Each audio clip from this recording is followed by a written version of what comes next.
Morning, peoples. I'll let it still. I know I look pretty rough this morning, but it's been a really rough time lately. Again, it seems like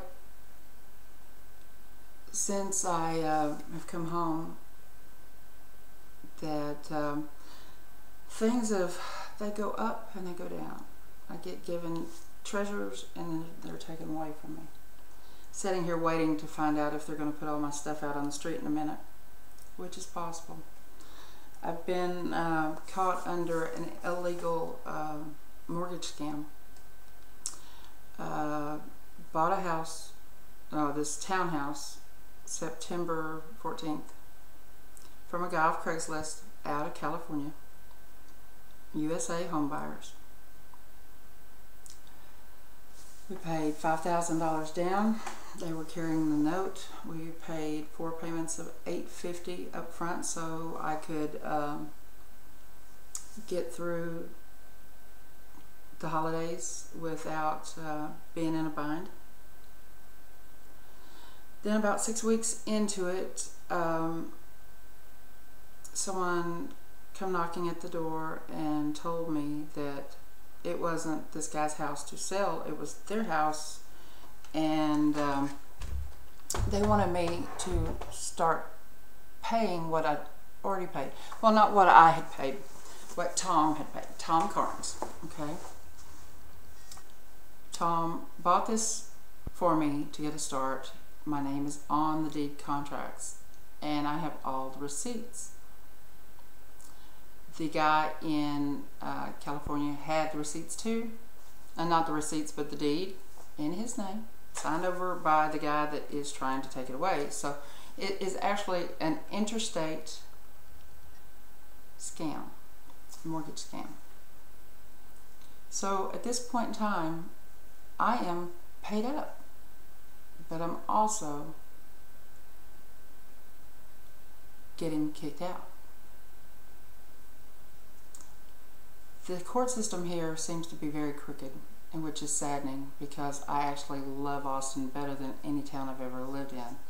The people are amazing. It's fun. It's awesome. It's an awesome town. But the court systems are crooked. Now, how do you get evicted from a place that you are paid up in advance? And when I called the court, they said there was no court that day. So I didn't make it to court, so the judge automatically gave me an eviction. I went in right away, because that was on a weekend. I was sick Monday, and then I went right in Tuesday. Well, I brought them all the receipts, the proof. He still planned. They still ruled against me. I was still getting evicted. I've since then filed with the Attorney General's office here in Texas and in California. I have gone to the FBI, filed a complaint with them, and cybercrimes. Called the DA in Cameron County. But this is just one of the stories, and that's what's really sad.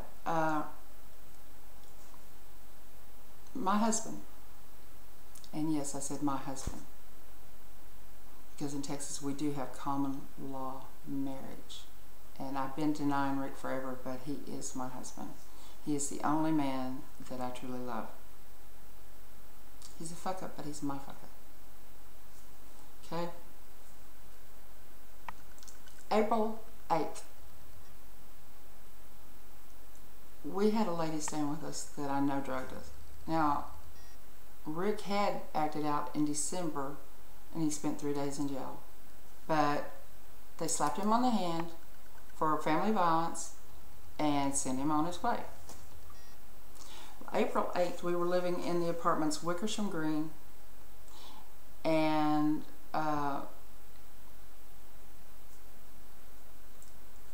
when it was like we got drugged, we were both blacked out. Now, Rick does drink a lot, but I don't black out. I don't get drunk. But we both pretty much blacked out that day. Rick ended up in jail, and they put the charge of breaking into a habitat, our home. He was on the electric bill, our home. Yes, he wasn't on the lease, but he was. It was our house. Okay? The next morning, when I was a little bit more coherent, I'm calling them, telling them, no, you know, he's on the electric, he lives here, So they blackmailed me. They said that if I would agree to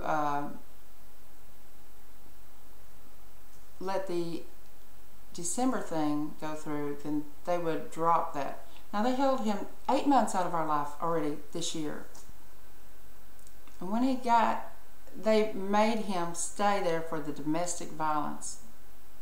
Well, they held him for the habitat first. Breaking, and they held him, but they didn't charge him. Or they didn't go through court. Then they made him go into a rehab that was so crooked that it was unbelievable. They would literally tape my calls and play them in front of him and told him that I was evil and I was drunk and that he didn't ever need to be near me again. Okay? When Rick came out of rehab, they had him so terrified of being near me and getting in trouble and going back to jail, he ended up living on the streets again, where he was actually staying at this place of a lady that he worked with for 4 months. 4 months to people. He got trespassed off of a property that he had lived at for 4 months, and he is sitting in jail, and they are revoking his probation, so he will spend 2 years in jail. 2 years.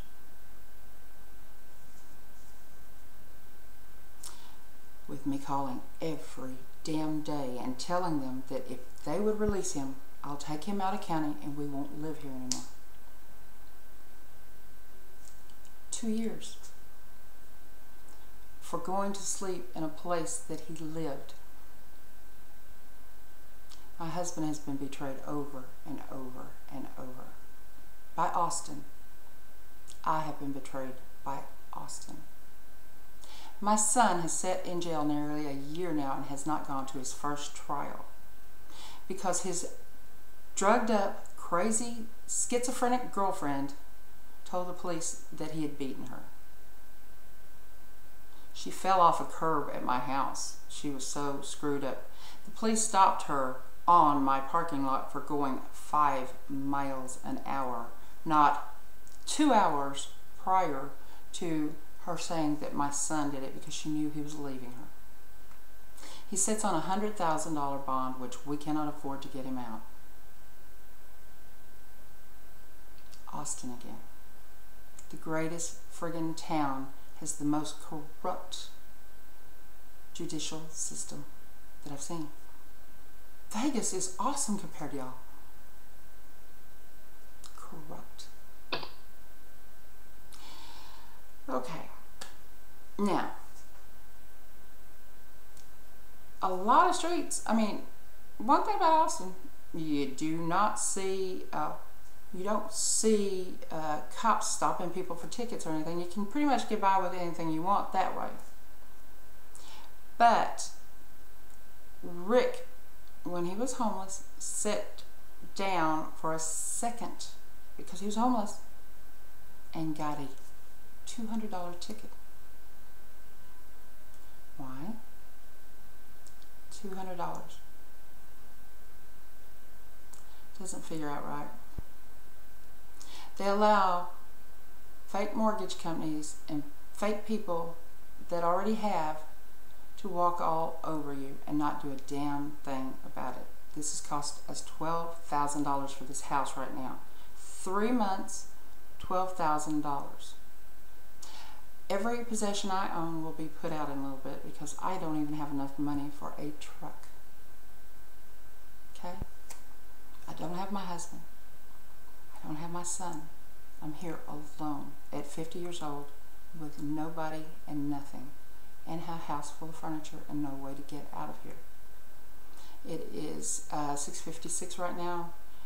The constable and the landlord are due here at 9:30 this morning to throw me out and throw me to the wolves.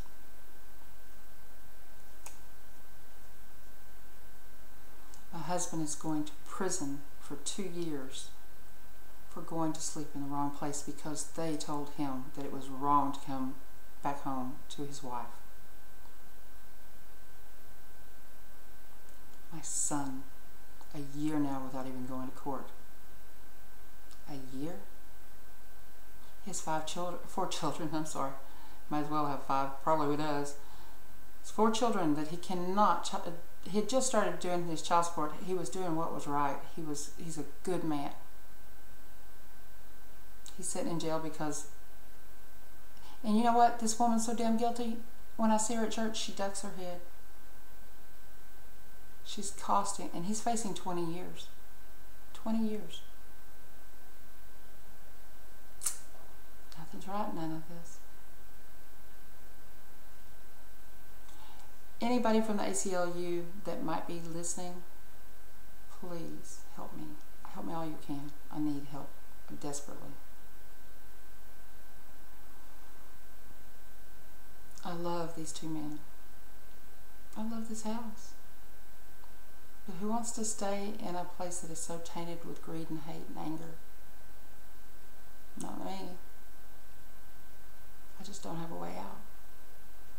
See, they tried to force me and push me to a point of saying I was suicidal or whatever. And I was really I was so tired. I was so tired of fighting because I've been doing nothing but fighting for 4 years. 4 years. Someone has. It's been a constant battle. But I survived, and I will continue to survive. Rick will survive. Richard John DiGiacomo should not be in jail. Jeremy Todd Meeks should not be in jail. Carla Michelle Holland-Strange should not be homeless. This is Christmas. This is the beginning of the rebirth of the world, when people were actually supposed to work together and give a shit about each other. How can we when we're fighting governments that are so corrupt? All week long I have battled because I buy little rechargeable debit cards because I can't get a bank account because of that bank account that I paid off. Because the credit bureaus will not do anything. Wickersham Green Apartments, that caused my life a living hell, also is owned by the man that owns First American Mortgage out of California. Did you know that in June I bought a house in California? And First American Mortgage is the one carrying my mortgage? Not. People can get by with heavy-duty corruption. Companies, the big dogs, can get your information off of any application. They can use it for their means. More illegal aliens have our names and our everything than we do. My ID's been stolen 3 times. My credit has been run so many times, even with me putting alerts on it that someone was messing with my credit. People still did. Facebook's so easy to get all your data. I mean, I was logged in on 8 different places the other night. 8 different places. Okay. Here is what I want and what I need. If there is one American in this